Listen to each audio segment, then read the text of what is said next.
Hello friends, महत्वपूर्ण सूचना disclaimer. ये कहानी भगवान जगन्नाथ जी और भक्त माधव दास जी की लीलाओं पर आधारित एक काल्पनिक और कलात्मक चित्रण है। इसका उद्देश्य केवल प्रभु भक्ति का प्रचार है। यह वीडियो वास्तविक ऐतिहासिक घटनाओं या पारंपरिक कथाओं से भिन्न हो सकता है। यदि किसी भी दृश्य या कथा से किसी की धार्मिक भावनाओं को ठेस पहुंचती है तो हम अग्रिम रूप से क्षमा प्रार्थी हैं। धन्यवाद। Wonder tales kids. Madhavdas ji भगवान जगन्नाथ जी के परम भक्त थे। 21 वर्ष की आयु के बाद उनके मन में इतना वैराग्य उत्पन्न हुआ कि उन्होंने जगन्नाथपुरी जाकर भगवान जगन्नाथ के दर्शन करने का निश्चय किया। पुरी पहुंचकर उनके मन में विचार आया कि वे स्वयं को शून्य कर प्रभु के दर्शन करना चाहते हैं। इसलिए मंदिर जाने की बजाय वे सीधे समुद्र तट पर पहुंचे और वहीं बैठकर भगवान की लीला और ध्यान में मग्न हो गए। माधवदास जी की इस कठोर तपस्या को देखकर भगवान जगन्नाथ जी उदास हो गए और उनकी आंखों में आंसू आ गए। माता लक्ष्मी ने उनसे पूछा, आप उदास क्यों हैं? आप प्रसाद क्यों नहीं ग्रहण कर रहे? भगवान जगन्नाथ जी ने बताया, मेरा एक परम भक्त है जो काफी दिनों से तपस्या कर रहा है और कुछ खा पी नहीं रहा। इसी कारण मैं उदास हूँ और प्रसाद ग्रहण नहीं कर रहा। तब भगवान जगन्नाथ जी उस परम भक्त माधवदास जी के सामने प्रकट हुए। माधवदास जी उस समय भक्ति में इतने लीन थे कि उन्हें कुछ समझ नहीं आया। भगवान उनके सामने खड़े थे और उनके हाथ में प्रसाद से भरा थाल था। भगवान जगन्नाथ जी ने उन्हें प्रसाद लेने के लिए कहा, पर माधवदास जी ने प्रसाद नहीं पकड़ा।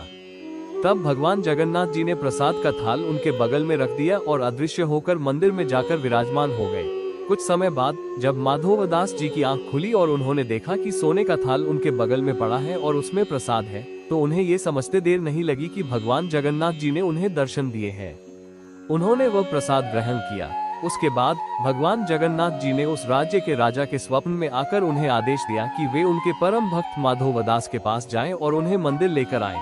अगले ही दिन राजा सुबह 5 पंडितों के साथ जगन्नाथपुरी के समुद्र तट पर पहुंचे और माधवदास जी से आग्रह किया कि वे उनके साथ चलकर भगवान जगन्नाथ जी के दर्शन करें। माधवदास जी राजा के साथ चले गए और उन्होंने मंदिर में जाकर भगवान जगन्नाथ जी के दर्शन किए और उनकी पूजा अर्चना की। कुछ दिनों के बाद भगवान जगन्नाथ जी के मन में एक शरारत सूझी। उन्होंने माधवदास जी से कहा कि यहाँ के राजा के बगीचे में बड़े मजेदार कटहल लगे हैं और वे दोनों चलकर उन कटहलों को चुरा लाते हैं। माधवदास जी ने कहा, प्रभु आप तो स्वयं स्वामी हैं, आप बस एक हुक्म कीजिए, राजा खुद ही आपके पास कटहल लेकर आएंगे। भगवान जगन्नाथ जी ने मुस्कुराते हुए कहा, नहीं, इस शरारत में अपना ही एक मजा है, तुम्हें मेरे साथ चलना होगा। माधवदास जी ने हामी भर दी और दोनों इस शरारत का आनंद लेने लगे। एक दिन भगवान जगन्नाथ जी और माधवदास जी चुपके से राजा के बगीचे में गए।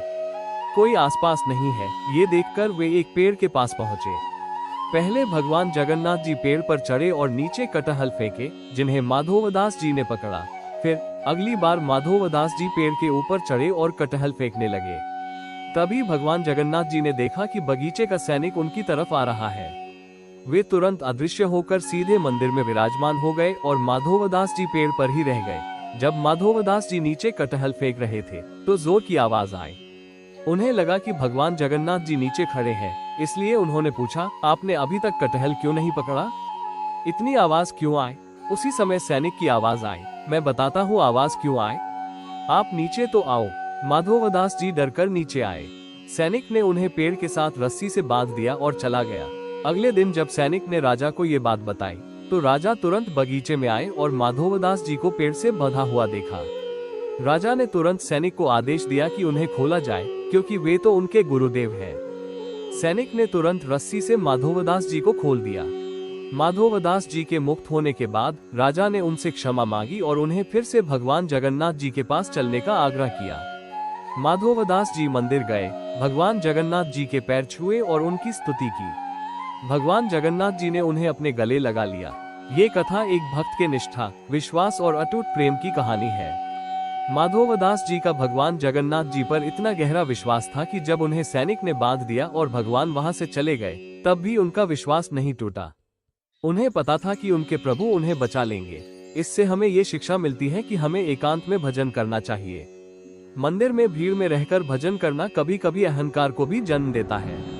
जब हम एकांत में रहकर भक्ति में लीन होते हैं, तभी वो भक्ति सबसे ज्यादा फलती फूलती है और तभी हमें भगवान के सच्चे दर्शन होते हैं। हमें अपने भगवान पर हमेशा अटूट विश्वास रखना चाहिए। दोस्तों धन्यवाद। अगर आपको ये सच्ची कहानी पसंद आई हो तो कृपया मेरे चैनल को सब्सक्राइब करें, लाइक करें और शेयर करें।